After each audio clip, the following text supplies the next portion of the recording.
नमस्कार, आप देख रहे हैं टुडे समाचार 24 और मैं हूं आपके साथ वैशाली। आइए रुक करते हैं आज की खास खबर पर।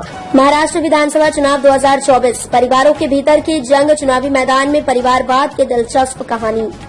महाराष्ट्र विधानसभा चुनाव 2024 में एक अनोखी राजनीतिक तस्वीर उभर कर सामने आ रही है, जहां पारिवारिक हितों को प्राथमिकता दी जा रही है। इस बार चुनावी रण में भाई बहन, मामा भांजा, पति पत्नी सहित कई राजनीतिक परिवारों के सदस्य एक दूसरे के खिलाफ चुनावी मुकाबला कर रहे हैं। यह मुकाबला न केवल राजनीतिक दृष्टिकोण से दिलचस्प है, बल्कि यह पारिवारिक संबंधों में भी तनाव का संकेत दे रहा है।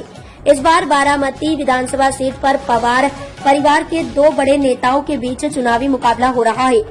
एनसीपी एसीपी के उम्मीदवार के रूप में शरद पवार के भतीजे युगेंद्र पवार का मुकाबला उनके मामा और महाराष्ट्र के मुख्यमंत्री अजित पवार से हो रहा है।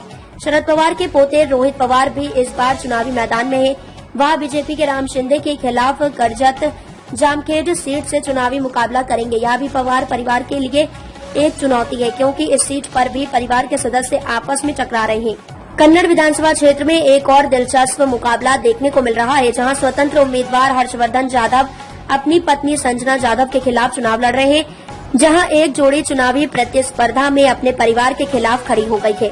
राजनीतिक परिवारों का चुनावी मैदान में उतरना महाराष्ट्र के हर हिस्से में देखा जा सकता है। वहीं बीजेपी सांसद और पूर्व मुख्यमंत्री नारायण राणे के बेटे नीतीश और नीलेश राणे शिवसेना और बीजेपी उम्मीदवार के तौर पर कुदल और कांकावली सीटों से चुनाव लड़ रहे हैं। मुंबई में भी ठाकरे परिवार के सदस्य एक दूसरे के खिलाफ चुनावी मैदान में हैं।